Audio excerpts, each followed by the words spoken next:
j'ai fait un travail sur moi, mais je pense que c'est dû un petit peu à la séparation que j'ai eue avec ma femme, dans mon couple. Ça a mis un petit peu. Comment un homme qui faisait danser la France entière peut-il aujourd'hui rassembler ses proches autour d'un silence brisé par les larmes et un dernier voyage loin de son propre pays? Depuis sa disparition, une question poignante plane. Pourquoi Bébert, l'âme des Forbans, repose-t-il si loin, en terre d'Israël auprès de sa mère? Michel Papin, son ami de toujours, a levé le voile sur ses obsèques aussi intimes que symboliques. Merci d'être ici. Prenez une seconde. Dans un instant, nous allons revivre ensemble ce dernier hommage, fait de musique, d'amour et de chagrin.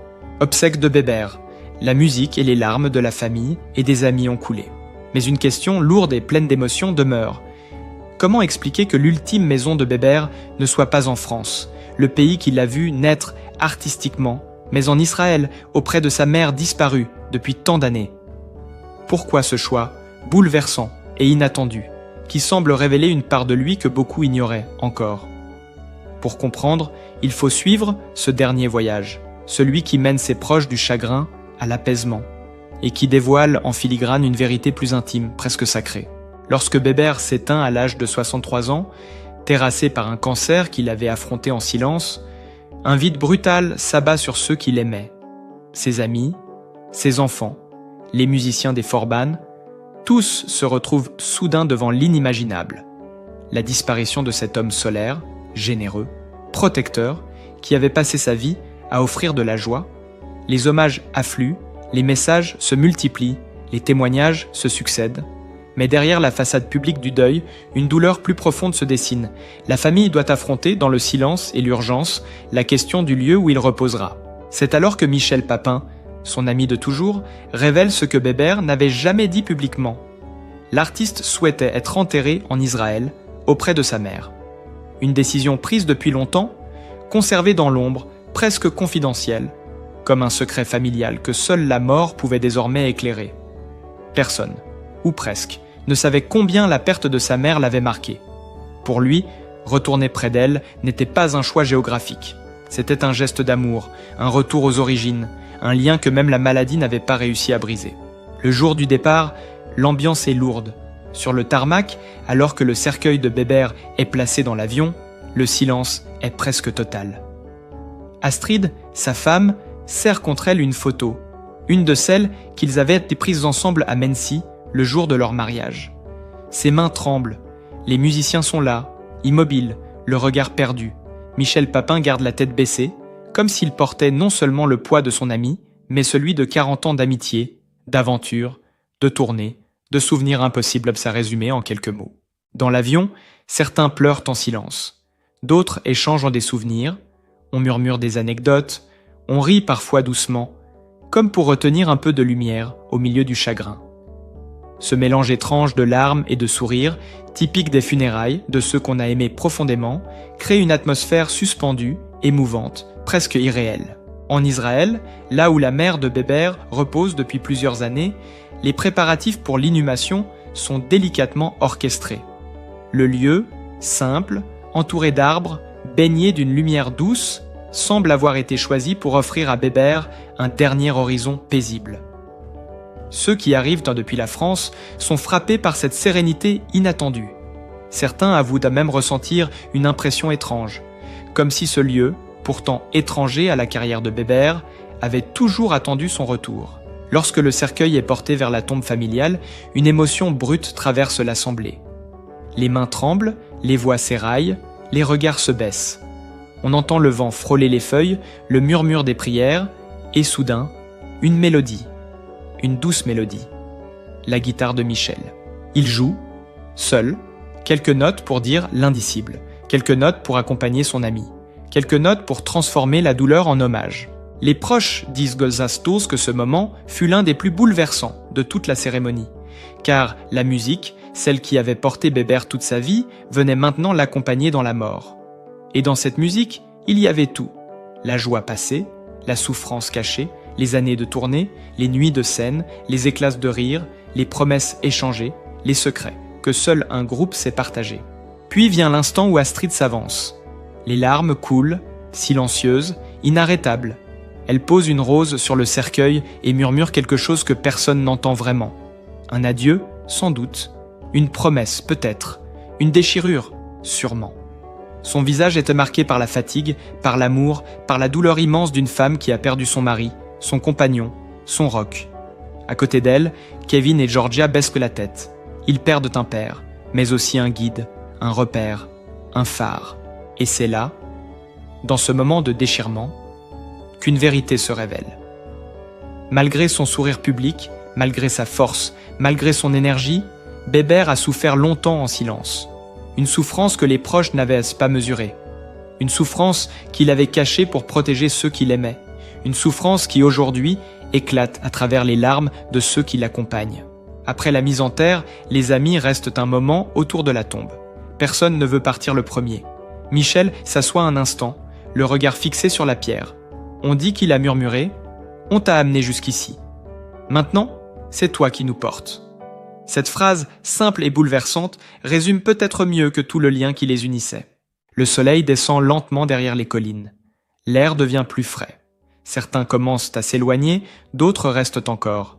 Les pas crissent sur le gravier. Les derniers rayons du jour glissent sur la terre fraîchement retournée. Ceux qui s'en vont jettent un dernier regard vers la tombe. Ce moment marque non seulement la fin d'une vie, mais aussi la fin d'une page de leur propre histoire. Et dans ce silence chargé, une question persiste poignante, nécessaire.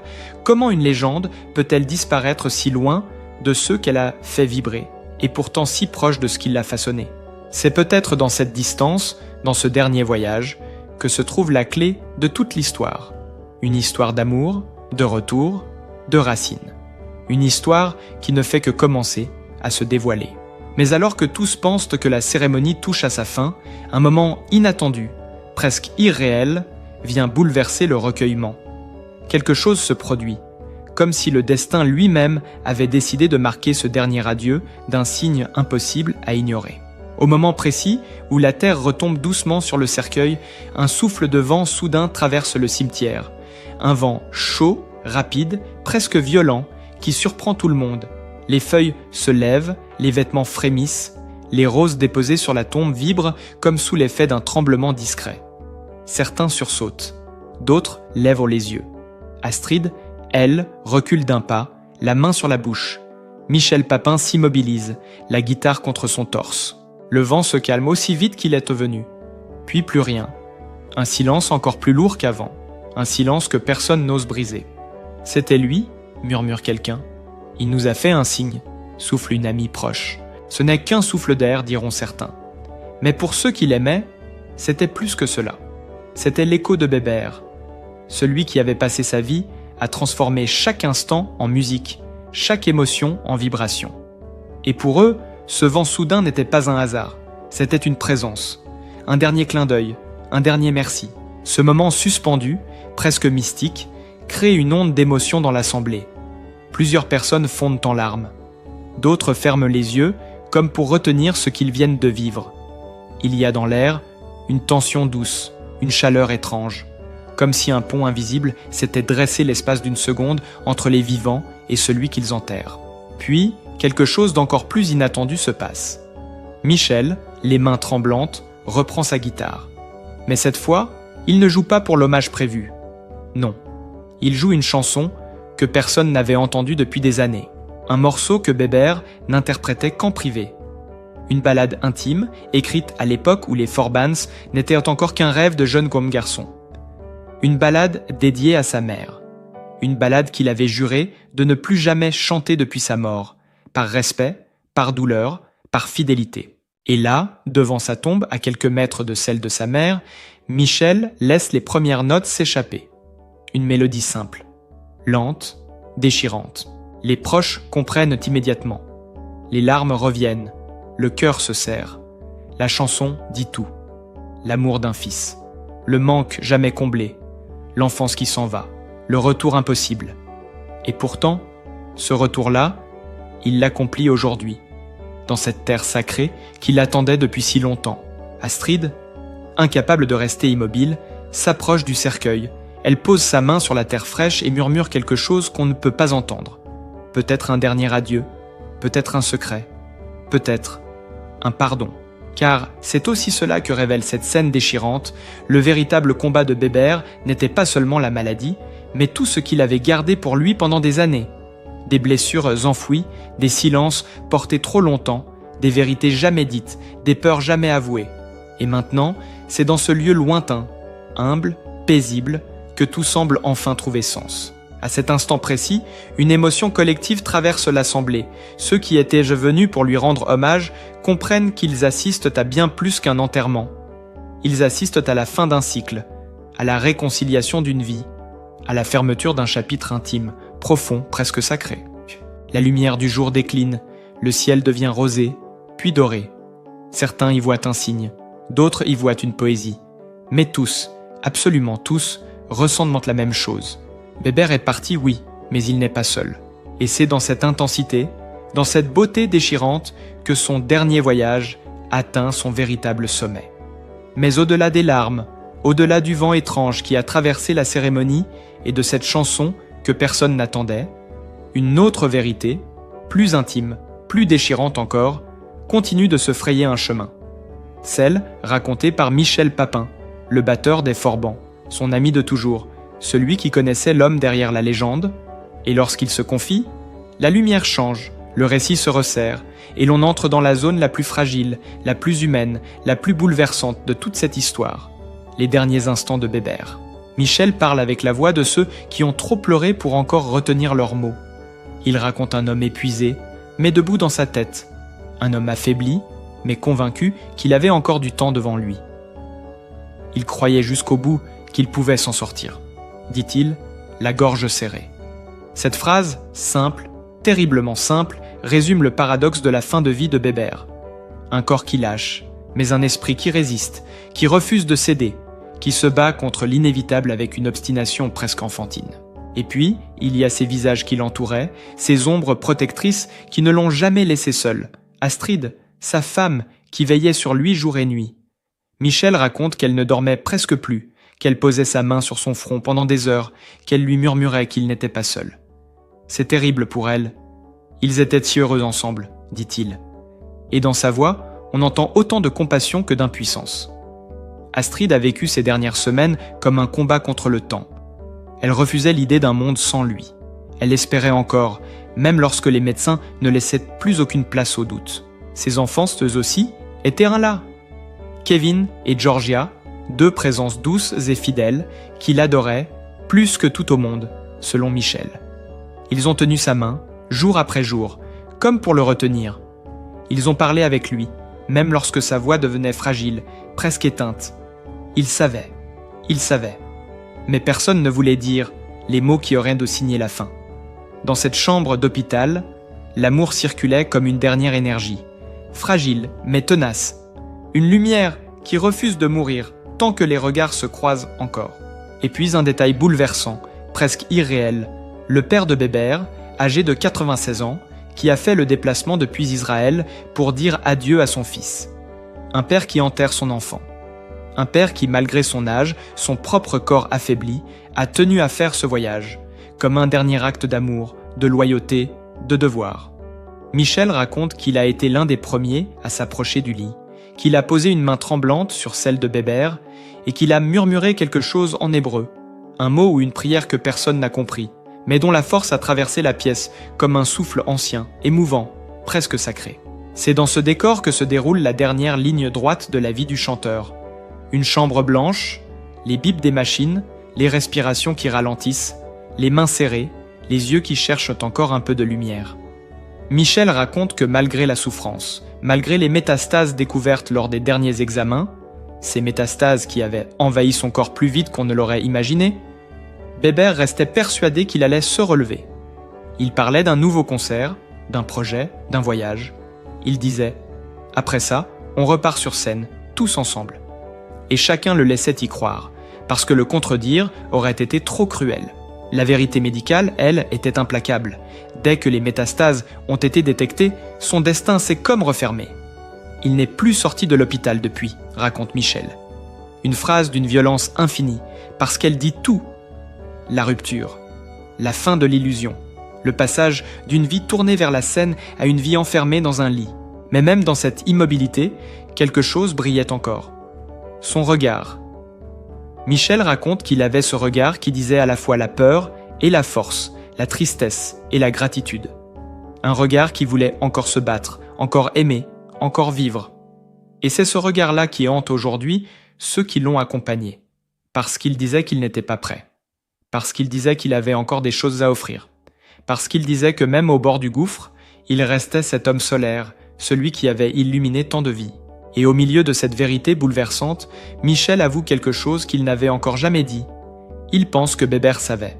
Pas dans les mots, pas dans les diagnostics, mais dans son corps, dans ses silences, dans cette façon qu'il avait les derniers jours de serrer les mains un peu plus fort, de regarder le plafond un peu plus longtemps, d'écouter la voix des autres comme si chaque mot comptait, comme s'il voulait enregistrer chaque seconde pour ne plus jamais les oublier. Les derniers instants, Michel les décrit sans détour. La respiration qui se fait courte, le souffle qui hésite, les doigts qui se relâchent, les machines qui ralentissent, Astrid qui murmure « Je suis là, je suis là ». Et puis ce moment où le temps s'arrête, pas brusquement, doucement, comme une lumière qui baisse, comme une chanson qui s'achève. Michel dit qu'il n'a jamais vu un homme partir avec autant de dignité, avec autant d'amour autour de lui, mais aussi avec autant d'inachevé. C'est là que réside le cœur déchirant du récit. La mort de Bébert n'est pas seulement la fin d'une vie, c'est la fin d'une promesse, d'un rêve, d'une musique qui ne demandait qu'à continuer. Et dans ce moment suspendu, dans cette chambre où tout s'est arrêté, une fracture s'est ouverte dans la vie de ceux qui restent. Une fracture qui ne se refermera peut-être jamais vraiment.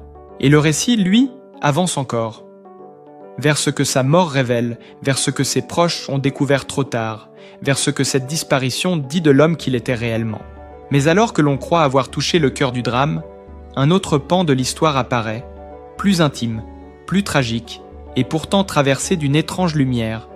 Le chemin qui a conduit Bébert à ce dernier voyage, loin de la France, là où il avait choisi de reposer à jamais.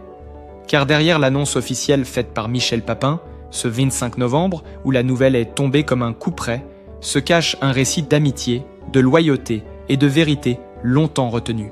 Michel, Chelmy, n'était pas seulement un collègue de scène, il était le frère de route, celui qui avait vu Bébert rire, douter, tomber, se relever et qui savait lire le moindre de ses silences.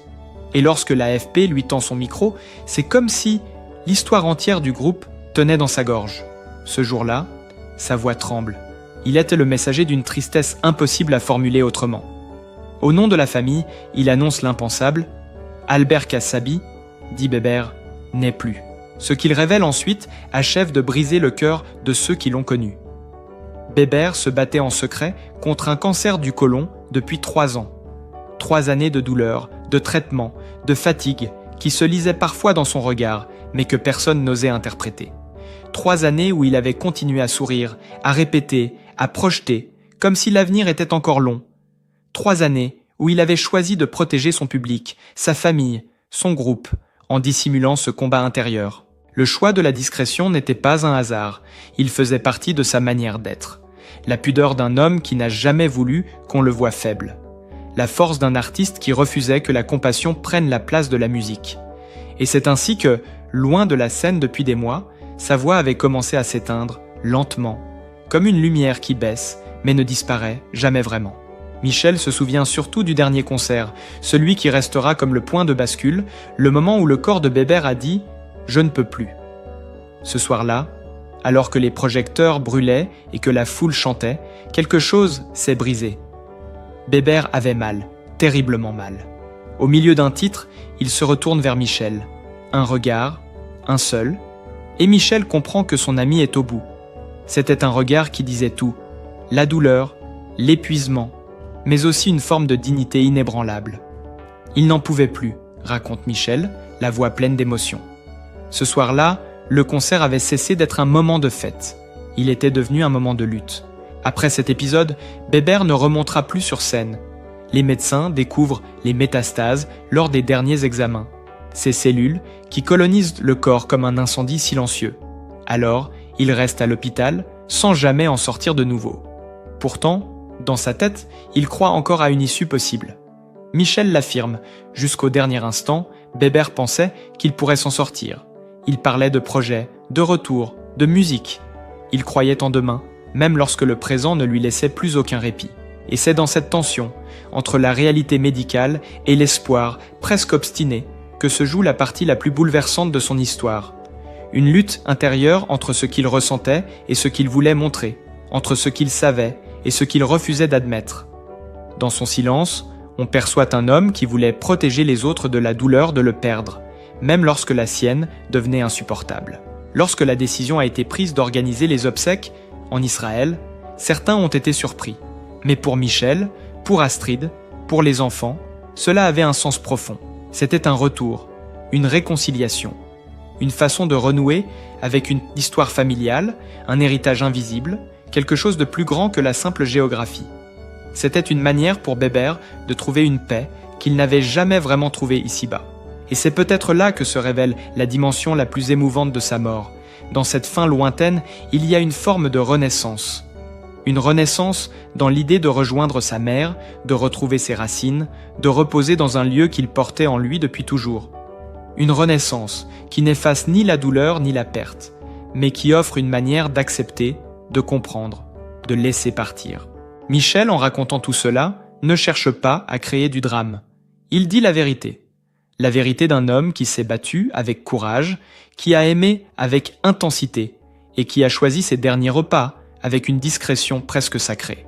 Et alors que l'on écoute son récit, une idée s'impose, douce, lente, presque philosophique. La fin d'une vie peut aussi être un retour, un geste d'apaisement, une réponse aux blessures anciennes. Et dans ce retour-là, dans ce dernier voyage vers la terre qui l'a vu naître à la vie, Bébert trouve peut-être ce qu'il cherchait depuis toujours. Une place où reposons enfin les douleurs, les secrets, les silences, et où tout recommence autrement. Et maintenant que le silence a recouvert ce dernier voyage, que la terre s'est refermée sur la tombe de Bébert, une vérité s'impose doucement, presque tendrement. Certaines vies ne s'éteignent jamais vraiment. Elles s'effacent du monde visible, oui, mais elles continuent de résonner dans tout ce qu'elles ont touché, dans les voix qu'elles ont fait vibrer, dans les sourires qu'elles ont provoqués, dans les souvenirs qu'elles laissent derrière elles. Le destin de Bébert n'a pas été une ligne droite. Il a connu les sommets, les doutes, les retours, les renaissances, les blessures silencieuses. Il a connu la scène comme un refuge, le rire comme une arme, la pudeur comme une seconde peau. Et même au cœur de la maladie, alors que son corps s'affaiblissait, il n'a jamais cessé d'aimer, de croire, d'espérer. C'est peut-être cela, la leçon la plus belle qu'il nous laisse. La force ne se mesure pas à la durée d'une vie, mais à l'intensité avec laquelle on la traverse. Aujourd'hui, ceux qui l'ont connu, aimé, admiré, portent chacun une part de lui, dans un refrain qui revient, dans une photo jaunie, dans une anecdote racontée autour d'une table, dans une larme qui surprend, dans une joie qui remonte à la surface sans prévenir. Bébert n'est plus là, et pourtant, il demeure. Il demeure dans les gestes qu'il a inspirés, dans les musiques qu'il a créées, dans le courage qu'il a montré sans jamais l'exhiber. Il demeure dans les regards de ses enfants, dans la force d'Astrid, dans l'amitié indéfectible de Michel. Et peut-être que c'est cela, accepter la mort, comprendre que rien ne s'arrête vraiment, que ceux qui partent continuent de marcher avec nous, autrement, invisibles mais présents, que la douleur finit par laisser place à la gratitude, et que le manque devient parfois une autre forme d'amour. Alors si cette histoire vous a touché, si vous aussi vous pensez que certaines voix continuent de vivre bien après le silence, n'hésitez pas à laisser un mot, à partager un souvenir, à liker ou à vous abonner. Chaque geste, même petit, prolonge un peu la lumière de Bébert. Une lumière qui, à sa manière, ne s'éteindra jamais.